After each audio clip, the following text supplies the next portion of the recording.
Hey guys, TC here with another tank review for you. Today we're going to be looking at the TcFreer. This is the Tier 6 German premium tank destroyer. Doesn't get preferential matchmaking, however, doesn't really matter. Gets the really good gun, works really well, performs very nicely as well. As you can see, I'm using my Grill 15 crew in this. So we have full camo, we're working on BIA, recon, repairs, situational awareness, adrenaline rush, just quicker reload when you're low health, armour because the gun does get knocked out quite easily on this, and sixth sense as well, and recon, extra view range. I am going to reskill my grill crew because I'm not entirely happy with them, so we'll just have to see how that looks, but as it is, it's okay.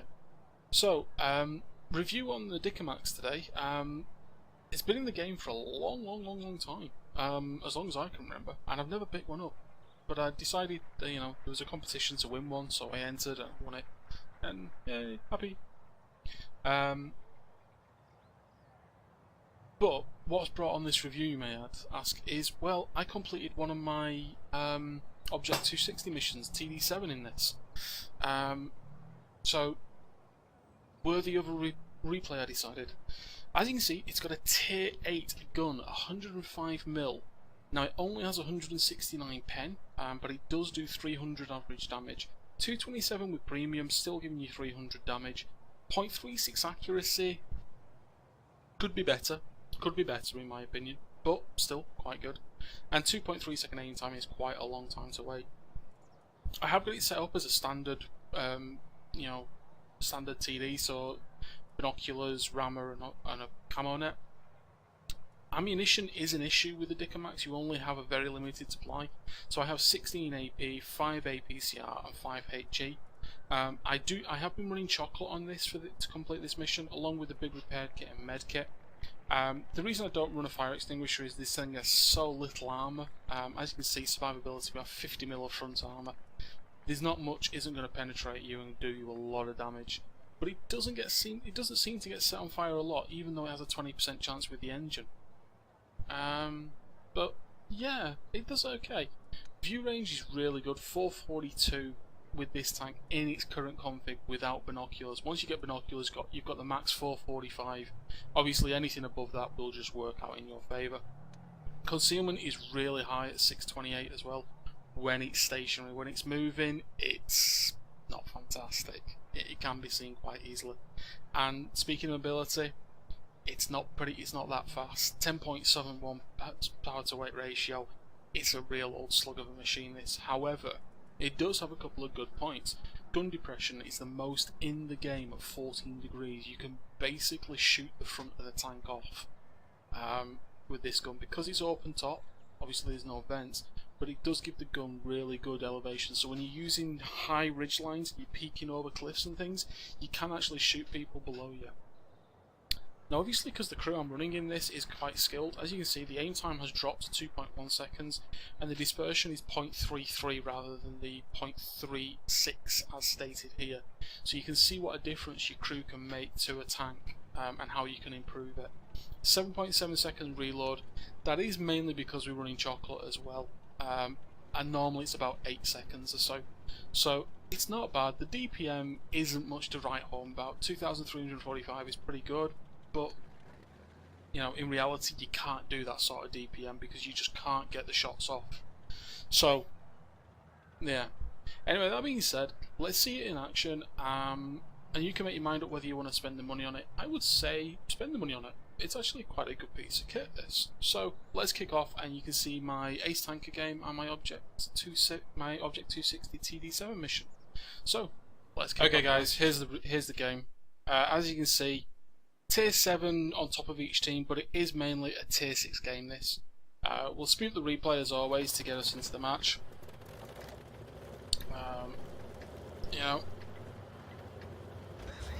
Nice matchup.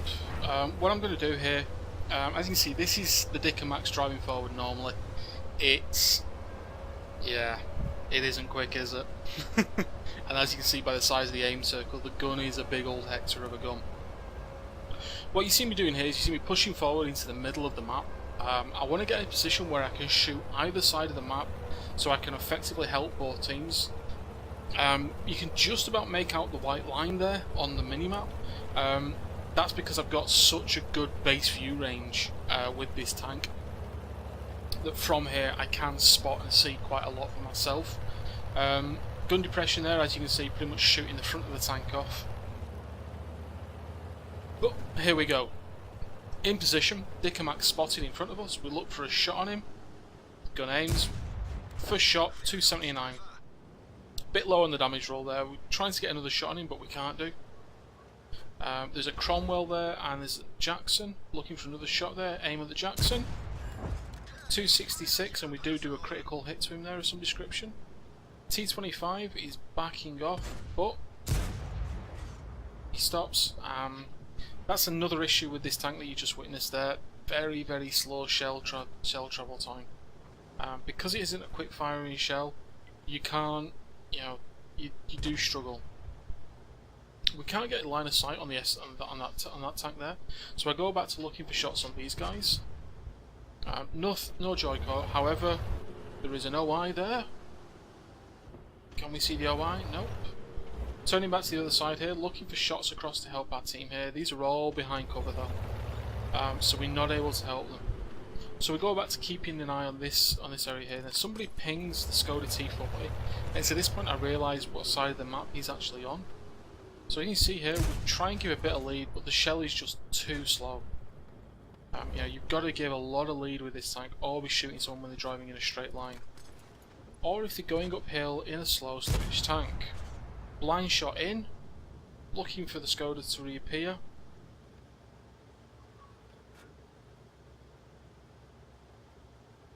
No sign of him yet. There he is. Now he appears to have taken a hit. Was that us, I wonder? Looking for him again. Bit of lead. First kill of the game there with the Skoda taken out. No shots here through the Rudy, obviously. T-3485 on the opposite side. It's at this point I said I need to move forward. I need to engage more in this. So I'm keeping my eyes on that side because I am worried about my flank. But once I get here, I feel a little bit more confident. Jagdpanzer 4 is back. I know there's a T-3485 behind me. And the Cromwell looks like he's going to push on us. So, auto aim on the T-3485. I know I'm not going to be able to kill him in one hit. But I do know once he took that hit, he was a one-shot kill for me. OI complained there about his team, all lean C4. That's not really sportsmanlike to say that. If you look at your team's TDs, you shouldn't really be giving this away. Turn around there, shoot from the hip on the Cromwell. Take that guy out. Looking for shots across here, but they are on the other side of this hill. So I know straight away, if I push forward, I can use the gun depression of this tank to really, really good effect. I can really get in there and only be showing the very, very top of my tank and just poke over and give these guys the good news. So, we push forward, looking for shots here. The Cromwell looks like he's going to breach, so I'd go into sniper mode just to see there. Crawling forward very slowly. As you can see, the aiming circle is quite small. T25 pops up and does spot us. However, we've got the gun depression here. I'm just going to push forward. I ignore the Cromwell, which is out of my favour here. Pull back. He takes our engine and tracks there, so immediately we burn the repair kit. I don't want to get caught with the Cromwell on my side, not with so little health on this tank. I'm now down to 225. If either the Jagdpanzer, the flat panzer, or the Dickermax take a swipe at me, I'm pretty much going to be out of the game. Cromwell's coming back. Auto aim. 290. We don't get the killing shot, but luckily our Chaffee's there to save our arse. T25 is there as well. We look for the T25. Shot through the side of his turret. 304. Finally able to get some good damage. The Skoda's out of shells though. We're not. The Dicker comes around the corner. He shoots and misses. We shoot. We don't miss. And the thing is, he can't actually shoot us in this location. We get a GG from the opposition Dicamax there. So 4 kills, quite a frantic game in the end there, but we were using the gun depression, the ridge to our advantage. Let's check out the post-game results, guys, and we'll see. Okay, guys, here's the post-game results. As you can see, mastery badge with the yellow stripe indicates the first time we've mastered this tank, I believe. Bruiser, fighter, fire for effect, high caliber, 74,946 damage. Credits earned with 2,401 experience earned. Now you'll note this isn't a double or anything else, that's just pure raw XP. As you can see for the team, 1,231 was our base experience with a massive 2,931 damage done. Almost double the next guy on the team, which is a KV2, and even more than our SU-152 who had 79 damage with 1 kill. Yeah, that guy. Wow. Anyway, our detailed report shows we fired 13 shots, 11 hit and 11 penetrated. This gave us that 2,931. TD7 for the Object 260, you have to do 5 times the hit points of your damage, so you've got to balance a tank that can do big alpha with one that can do with one that has little hit points, and the Dicamax seems to be the sweet spot for me. Your mileage may vary. I've seen people with Hellcats and Jacksons do it. So for me, the Dicamax just seems to be the one on the money, the sweet spot for me. Really, I did try it quite a few times in other tanks as well. Anything from my Death Star, my Gorilla, my ISU, my RHM. The annoying thing is, I've done it in those tanks quite a few times, but I've never actually been able to do it once you click do that mission. It's quite an infuriating thing, but it is what it is. However, we only need to do 2,750 damage, and we smashed that with this game. Really happy to get that mission out of the way. Puts me that step closer to the Object 260, which is the urn at the end of this, at the end for me. But yeah, other than that, the Dicamax has been a really fun tank to play. Obviously it's a premium tank, so you don't get a shot of those things unless you're stupid. And if you do, I hope you've got a damn good reason for it. Because you will be spending your own money unless you win it in a competition or you earn it through the marathons and the missions that we do occasionally get. But yeah, I mean, if you're going to spend, what is it, 15 quid in the gift shop, I'd say it's well worth it, guys. It's not an expensive tank. It's even 15, I think that's an over exaggeration. It might be even less, 10, 12 quid.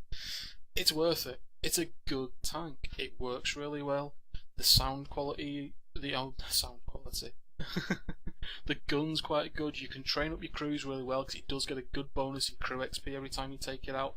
And as you can see, if you play quite passively with it and you don't get too in people's faces until you need to at the end, you can do a lot of damage and really earn some good credits, even at tier 6.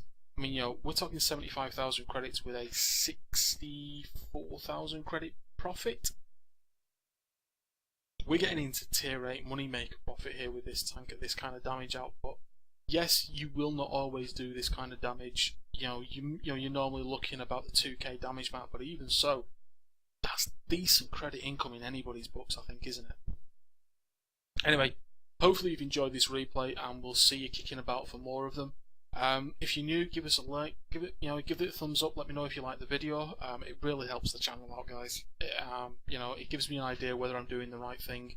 And also, if you haven't seen us before, please subscribe to the channel. We're nearly at 100. Hopefully, we will be soon, and we'll see where we end up. Thanks, guys. I'll catch you all later.